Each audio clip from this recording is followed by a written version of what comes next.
ایک جگہ میں پڑھ رہا تھا تو میرے کلاس فیلو ہیں بیچارے مولانا مسعود صاحب اختر صاحب، قم میں رہتے ہیں اعظم گڑھی کے، ان کا لڑکا ماشاءاللہ حافظ ہو گیا، زبردست ہے۔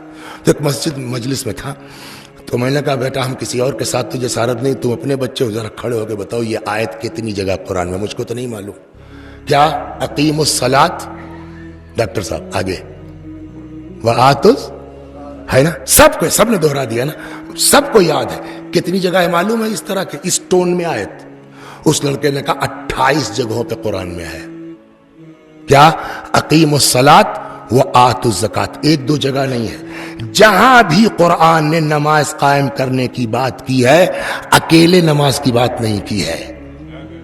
وآتوا الزکات، زکات بھی دو۔ یہ زکات نماز کے ساتھ کیوں جڑی ہے؟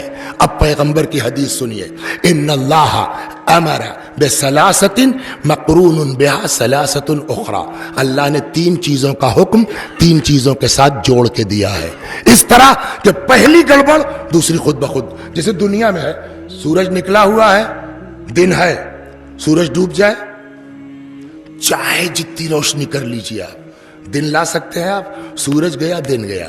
ویسے ہی احکام میں رسول اللہ فرماتے ہیں 3 حکم ایک ساتھ ہے، پہلا گڑبڑ دوسرا خود بخود گڑبڑ۔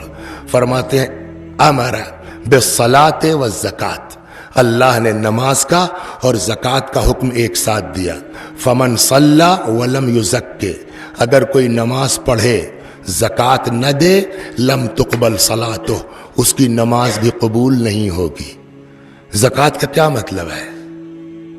زکات دے، زکات آپ نے نکالا کہاں جائے گی؟ کہ یہ فقراء کا حق ہے، غربا کا حق ہے۔ کچھ سمجھے اللہ نے نماز کو زکات سے جوڑا ہے؟ سارے اعمال قبول ہوں گے جب نماز قبول ہو۔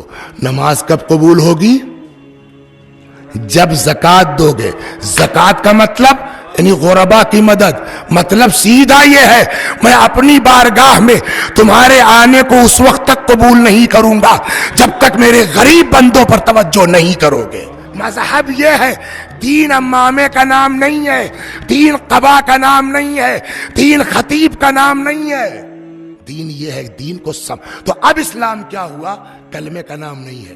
جو اسلام کا مزاج سمجھ کے مسلمان ہو وہ گھاٹے سے بچے۔